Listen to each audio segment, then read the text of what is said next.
welcome back, everybody, to I'll Hang Up and Listen. Brought to you by Fatty Beer Company, Western New York's premier market and tap room, with over 300 beers to choose from at all their locations. I know Christmas is upon us in less than a week, but they still are advertising a lot of their different beer selections from their 24 Beers of Christmas Advent calendar. They always feature one of those 24 beers on the days leading up to Fatty Beer. So make sure you go check them out. Tell them Two Goalies One Mike sent you. They have live music, entertainment, and trivia at all their locations. And as always, Buffalo Logo, who is also featuring a new article of, for the most part, Bills clothing every day during the days leading into Christmas. So make sure you go check them out at Buffalo Co. on Instagram and Twitter, buffalologo.com, at Fatty Beer on Instagram and Twitter, fattybeer.com. Sabres drop a dozen. They dropped their 12th in a row to the Toronto Maple Leafs. I went to the game.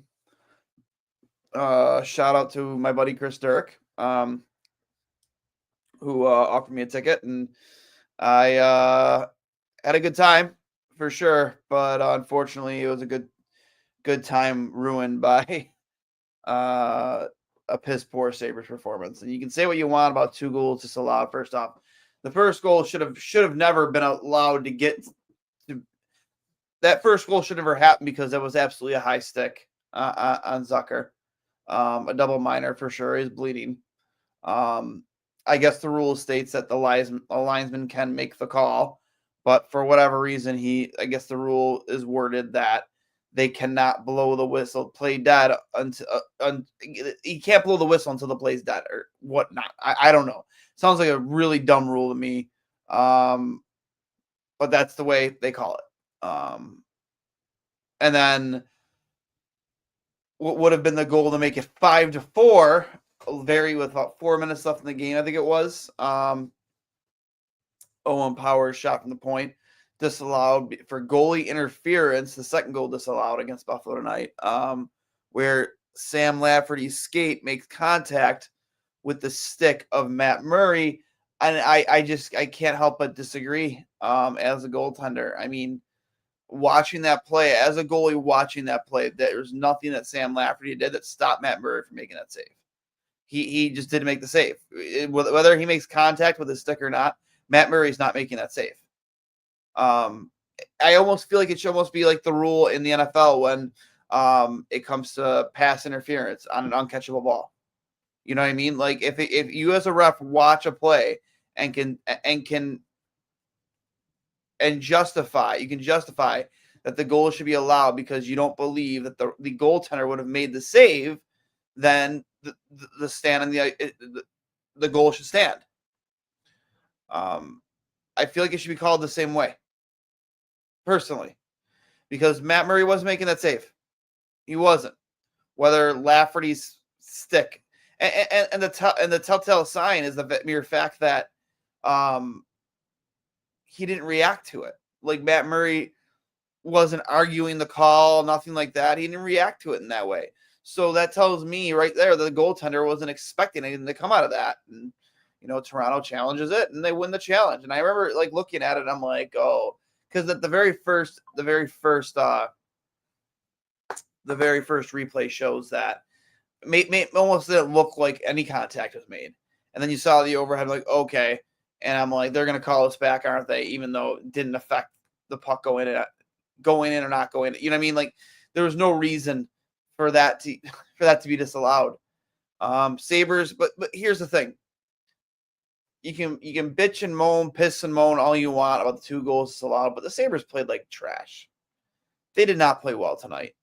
UPL gets pulled for a second game in a row. I think the number was in his 2 games started. In the last 2 games started, he has played a total of 64 minutes, and I think it was like 24 or 27 seconds. So, and granted, I would say he probably wanted 2 of those goals back tonight. For sure, I want to say it was the Robertson goal that went 5-hole. Without a doubt, you want that goal back because then, Paterka goes back to the winning scores. Poor puck management. I mean, I like seeing a lot of the physical side of them tonight. You saw a fight with Tage. You saw some big hits from, Samuelson, Clifton, Denny Gilbert with a huge hit. Tage threw a huge hit on Matthews. Like, you saw shades of a good physical presence tonight. But here's the thing, man. You cannot teach heart. You can't. You can't teach heart. You either want it or you don't.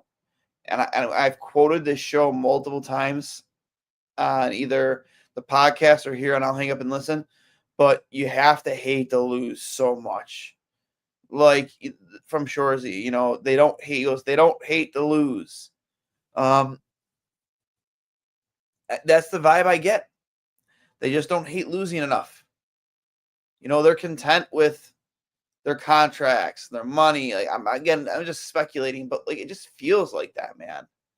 You watch the team out there, it just feels like that. A month ago, man, we were in third place in a playoff spot, feeling great about the direction of the season, but I still had,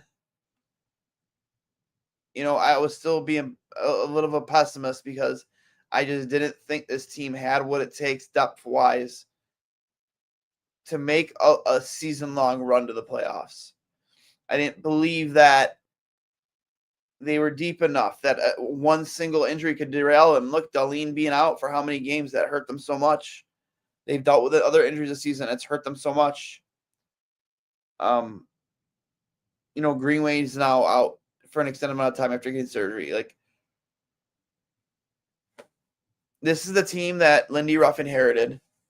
He had his fingers on some of the signings in the offseason, sure. But at the end of the day, this is the core he inherited. And I don't know, man. One of these guys in the core, I think, have to go. I know you tried it last season already with Casey Middlestat, sure, but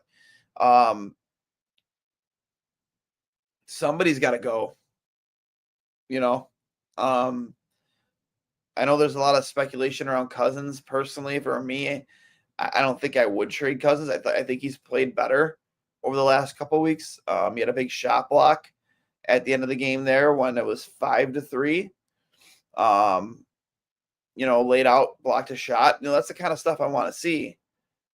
But somebody from this core has got to go. And listen, man, Lindy had his little leadership meeting, I think it was 2 days ago, where he met with his captains and probably his veterans and said essentially told them, like, this is on you guys to help us get out of there. You guys got to lead the way. And you want to know what, man? Too many guys just disappear too often. I'll give Tuck a lot of credit. He gets behind the microphone in the post-game, interviews and tells a lot of brutal honesties. And, he's always there to answer questions. It's got to be tough, especially during a time like this where you just can't buy a win, and Murphy's Law, anything that can go wrong will go wrong. It just feels like that.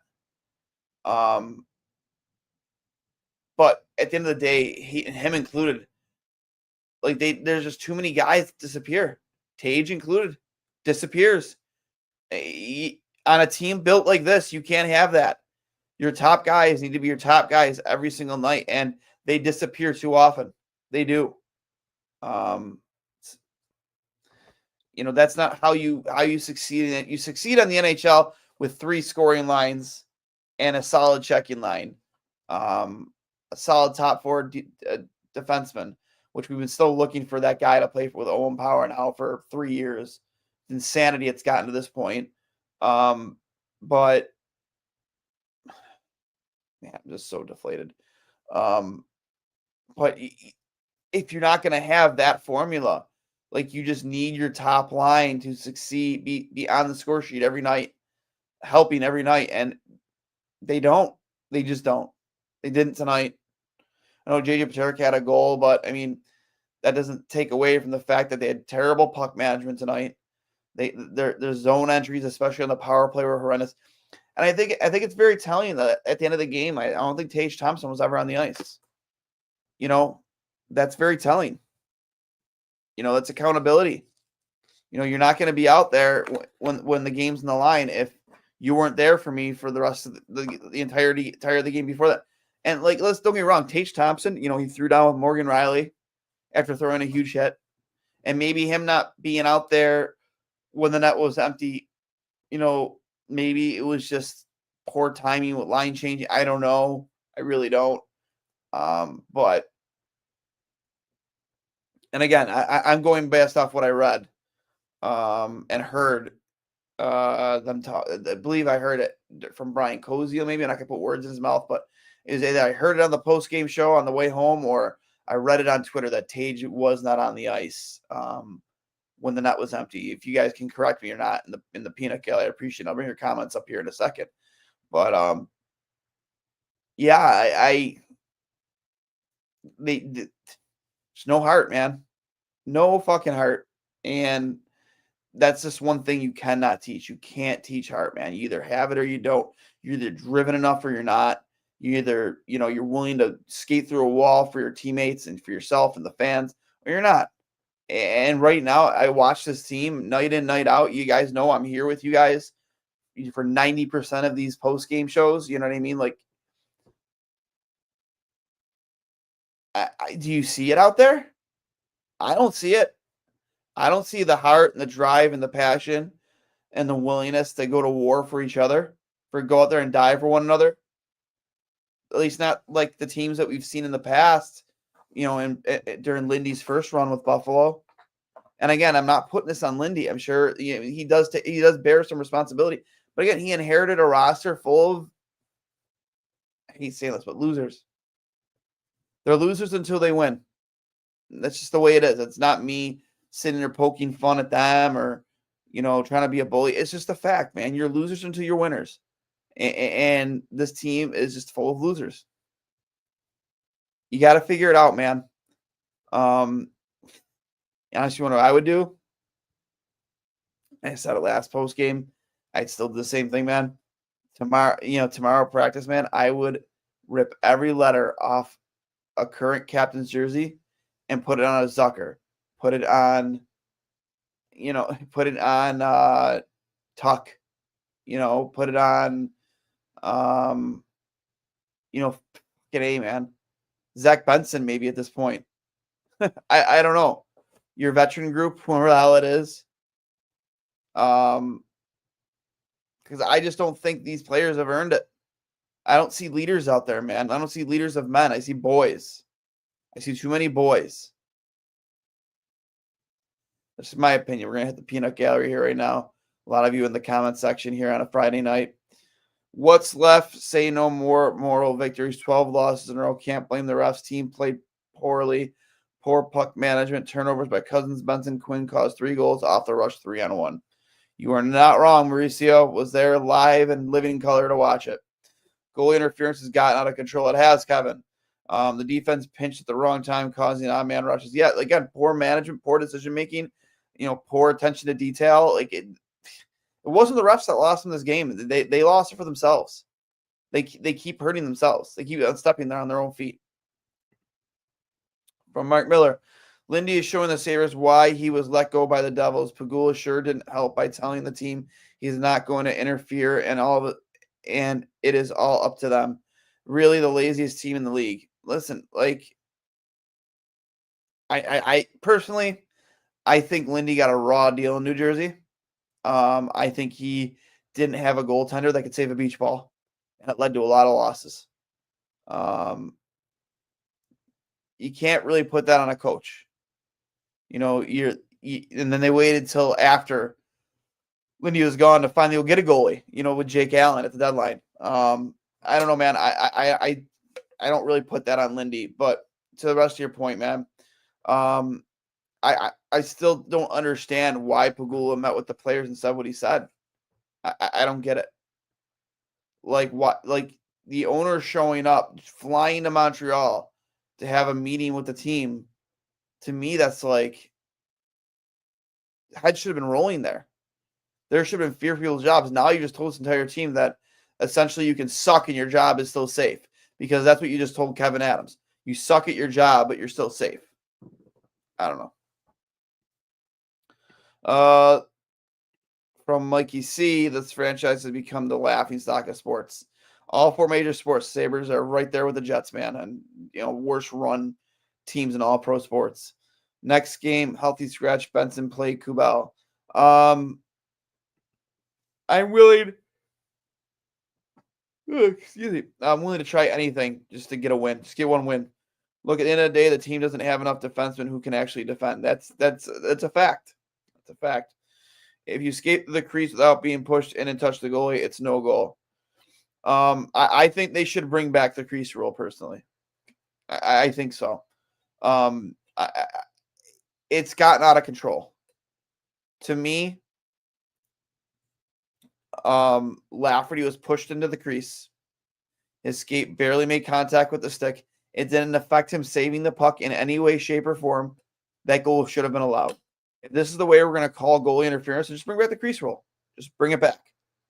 I don't understand what they're trying to accomplish with the way they're calling goalie interference. It's just damaging the league. You're scoring less goals. More goals were disallowed with these very vague and shady goaltender interference calls than there ever were with players in the crease back in the day. It's without a doubt. Too many odd man rushes all night, turnovers, defensive neutral, and offensive zone. Poor shift changes. Oh God, I'm tired. 2 goals. UPL hung out to dry. No solutions. No. And Lindy Ruff in his postgame made sure to say that just because he pulled, UPL doesn't mean that he has lost faith in him. This hasn't ever been at all at any point been on UPL, and I'm pretty sure he's going to go right back to him next game. So I think they play tomorrow. So, Duane, are you well aware that the record of consecutive losses is 18? We are 6 away. Next 2 games, 2 more losses on road. I know they play Boston coming up. I know they play. I can't remember who else. But they have some winnable games coming up for sure. Hopefully, you can get out of this losing streak. From Ches Bebe, when are you guys going to stop? Keep letting Ruff up. I don't think anybody's letting Lindy off the hook, man. He's definitely holds some responsibility here. But at the end of the day, man, he inherited a group that's just, you put a bunch of letters on players that honestly I don't think they were ready for it. You don't really have a veteran leadership group on this team, even though you could argue that some of these younger players are veterans because they've all played over 300 games in the league. At that point, you're no longer entitled to call yourself a young player in the league, regardless of your age, when you've played that many NHL games. I almost wish they would have brought somebody in or just given Zucker the C. Let's be real. And he's out there. He's saying all the right things. He's trying to do all the right things. Man, I bet you Kevin's hard as a rock. No, he's going to get a first round. He might get a first round pick for Jason Zucker at the deadline. Go Sabres. Paterka played well all night. Too many shot attempts by Sabres forwards, and defense failed to hit net, block shots, wide shots, over the top of the net, shots, poor accuracy, telegraphing pucks, slow, methodical. More from Mauricio. Adams going to be fired. Enough is enough. Poor roster construction. Not spending to the cap money. No offensive talent. Top 6 players. No trade clause. You know what I want for Chris Mauricio, and what I like for Christmas is for you to use punctuation. It's just one long run-on sentence, but I agree with everything you said. Every single one of it. From Nunez for Ballon d'Or. I don't know if the Sabres are even a laughingstock at this point. Most fan bases just feel bad for us. More victories, am I right? From Anth, I bet by the time I turn 50 in 12 years, Sabres will still be in a playoff drought. Man, I hope not. I can't do. No, that's not funny. It's not funny. I hate that Lindy came back and subjected himself to this nonsense. Yeah, I definitely see a lot of that. In certain, on people's timelines and certain threads, why is Lindy subjecting himself? Why did he agree to this? It's ruined his legacy, this, that, and the other. Dwayne was probably just getting jumped by Alex Jones outside the arena. You saw that little Twitter beef. What's your Twitter handle, Big Fungus. Shoot me a DM. I'll let you in on the skitty. I think there is, in terms of that subject, there's like 3 or 4 accounts that are the same person, and this person is been blowing up my DMs today, essentially trying to beg me to talk to them in regards to me accusing them of being that person. So all the Pagula bots, all the Kevin Adams bots are out there in full force trying to justify the actions of this franchise. I made $80 tonight taking the Leafs -3. Thank you, Sabres. Hashtag thank you, Sabres, for all your betting parlays. Things I rather do that listen to Sabres hockey, bathe my cat in our spare tub. Duane, how was the atmosphere inside Scotiabank's arena tonight? They almost had a full-blown wave started. There at one point, Leafs fans were rooting for Reimer. Let's go Reimer, I think the chant was, former Leaf. Lots of go Leafs go chants. And listen, man, I wanted it to be an embarrassment. I really did. I wanted Terry Pagula to look at this game, if he's even watching. Let's be real, it's very debatable if he's even watching. I wanted it to be an embarrassment. And I know this was it was a TNT game or ESPN game, sorry. So hopefully that being syndicated on Granite on ESPN Plus, hopefully more eyes are on it. I hope people see how much of an embarrassment that was. I hope Terry sees how much of an embarrassment that was. And it forces him to make a decision that he might not be comfortable with. And when I say that, I mean finally installing people to make real hockey decisions and to finally just back away, use that Bills formula, stop acting like you're the smartest guy in the room, and let hockey men make hockey decisions, or hockey men or hockey women make hockey decisions. Whoever you hire, So what else could go wrong with this team? A fucking lot, Paul. A fucking lot. Bloody nose is just a flesh wound. I'm not sure what that is reference to. It feels like when they come out physical, they sell out in other ways. Puck possession, turnovers, shooting, all of it. He can't teach heart or smarts. You are not wrong. Duane, what are your thoughts on Adams' comments this afternoon on WGR? I did hear a couple snippets of it. I heard that he mentioned that some of what was said in Terry's meeting with the team was taken out of context or just false. Listen, I have zero interest in listening to what he says. Zero interest. Actions speak louder than words. I don't believe we're going to get any action from Kevin Adams. I think that he has been handcuffed by a owner who cares more about the bottom line than he does about winning. Because if he cared about winning, other decisions would have been made this offseason, spending the cap, for instance. Maybe, again, overpaying more than what you paid for Jason Zucker for another player to help this roster. Granted, again, Jason Zucker has been good for this team this year, so I can't really complain about that. Going winless in December, get somebody fired or traded, right? And I don't know. Would it be stupid to sign Tyler Johnson at this point? I know he's a little washed up, but the guy knows how to win 2 cups and trade Byram, Sammy Krebs, keep Cousins and Quinn, karma for letting Rhino go. It's an interesting thought when it comes to Byram because, can you realistically afford to pay 3 defensemen close to or over $30 million in a season? I don't know. Can you?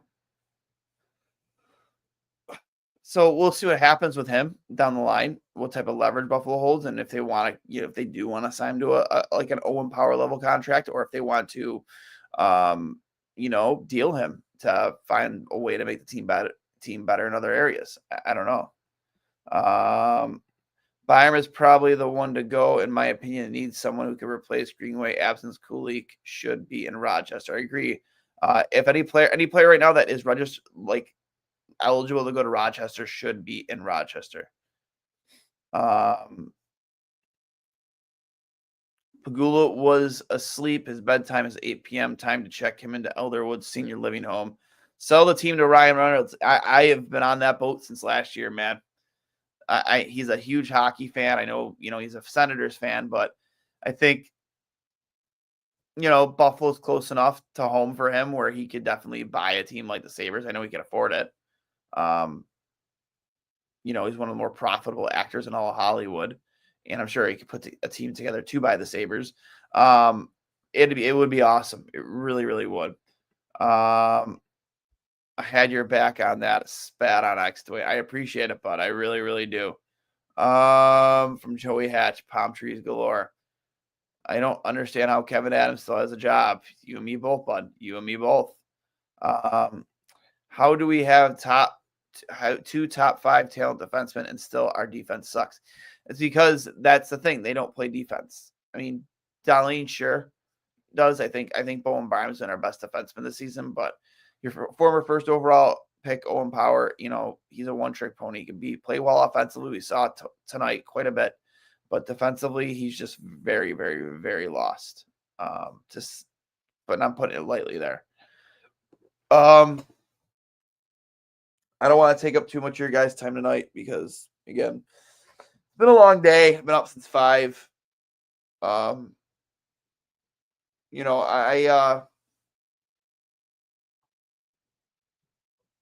I have zero intention of yelling. I just don't have the energy for it, man. I don't. I oh, don't yell. Oh, man. I just can't. I can't do it tonight. Especially, here recording with you guys by myself. Feel like an absolute wacko, but yeah, I can't do it tonight. I can't get that emotional. I can't really bring it out of myself. We'll bring up some post-game quotes here from Brian Koziel, the man, the myth, the legend. One of my, always the guy that has all the post-game comments after games. We'll see what Lindy and the team had to say. From Rasmus Dahlin, and I think we were doing good stuff and then bad stuff and then got scored. The fuck kind of quote is that? I think it would be bad. I think it was bad puck decisions that cost us a couple of goals. Dahlin on his return, I was skating well. Says he was feeling good overall. He played 27 minutes and 33 seconds and had 5 shots on net. Samuelson on the second period, just shooting ourselves in the foot. Poor puck management. I don't think Toronto did anything crazy to beat us. We just beat ourselves. More from Samuelson. Samuelson says there's a lot of pride in this team. No one wants to lose this many in a row. Yeah, no shit. Even when you're tanking, you don't want to lose that many in a row. Samuelson says the breakdown is selfishly playing, not using teammates. They need to collectively work as a 5-man unit on the ice. You can say that again. Zucker on figuring out how to be ready tomorrow for the game.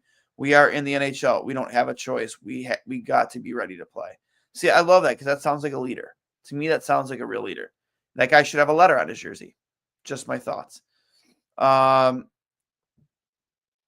Zucker doesn't want to comment on the high sticking call. Says he doesn't want to be fined. He says he got no explanation from the officials. Lindy says there's a fine line with allowing the guys to gain confidence. They are teetering. Says he needs the young players to play. For all the good they did, they end up killing themselves. I don't disagree with any of that, Lindy. Yeah, going back to that first, I've just never seen that happen before, ever in my life, watching and playing this game and coaching. Like, I've never seen that happen before, where sure, a penalty takes place, but the referee doesn't see it. They let the play out, and then 10 seconds later, the team that allegedly took the alleged penalty scores, and then you disallow the goal because you have to go back and call the penalty because the linesman was the one that saw it, not the referee. I just don't understand it. I didn't. This is the first time I've ever seen that. I know a lot of guys out there tonight. Even said the same things. Like, I've never seen that before in my life. I don't know. Ugh. But anyways, guys, as you can see, my eyes are just drooping closed right now. I just don't have it in me to sit here and talk all night with you guys as much as I'd love to. It's been a long day. Sabres sucked the life out of me, sucked the passion out of me. I just want you guys to remember this is brought to you by Fatty Beer Company, Western New York's premier market and tap room with over 300 beers to choose from at all their locations. Make sure you check out Fatty Beer. We are doing our live show from the Fatty Beer at downtown Buffalo. Live on the 27th before the Chicago game. My co-host Connor Hurley will be in town for that game. And hopefully have a good time. Hopefully you see some of you guys down there. We can all enjoy a beer together and just bitch about this team before they lose to Chicago, probably. I don't know. Excited to come in town and see Connor Bedard play hockey, which is even in itself sad that you're using other players from other teams as a reason to go to Sabres games because you want to watch the players from the other team play. Shout out to Greg Day. Told me the same thing with his son. He goes, his son loves the Sabres, but he goes to games sometimes to go watch other players. And how can you blame him? Honestly, how can you blame him? Before you guys go, if you haven't already, please make sure you're subscribed on YouTube. You can find us on YouTube, Two Goalies, One Mic. Hit the subscribe button. Hit a like, please. If you're watching on YouTube, hit the like button on this video, please. It helps us with the algorithm, helps us get noticed more, helps get us higher up on that list when it comes to the algorithm. It helps out so much. So please, if you're watching right now on YouTube, hit the like button. Please make sure you're subscribed. Hit that bell so you know when we go live and you can join in the conversation and join in the fun. If you haven't subscribed on Twitter yet, I am Duane Steinell. I'm at Duane S39, Duane S39. Find me on Blue Skies too at Duane Steinell. Find me on Instagram at Duane S39, as well as Facebook. So make sure you check us out at Two Goalies, One Mic. I appreciate the hell out of all of you. I'll say this at the end of every damn episode until this team is good. I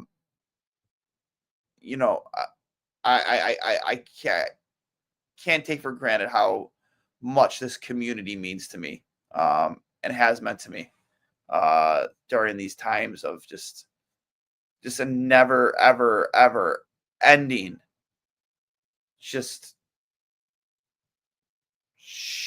stream of shit. I don't even know how to explain it, but this community has meant so much to me. I know it's meant a lot to Connor. And I just want to let you guys know that, I don't take you guys for granted. I appreciate you. And you guys mean the world to me. You really do. It makes watching this game, watching this team, more stomachable, knowing that win or lose, you guys are going to be here to talk about it with me and Hurls. And I hope you guys all have a fantastic holiday season. Whatever you celebrate, whether it's Christmas, Merry Christmas, or just Happy Holidays, whatever it is you celebrate, I respect it. And I hope you enjoy it with your friends and your family. And take care and have a happy new year. We'll see you in the next game for sure. But, if we don't for some reason, I hope you all have a Merry Christmas. And as always, guys, as always, go Sabres.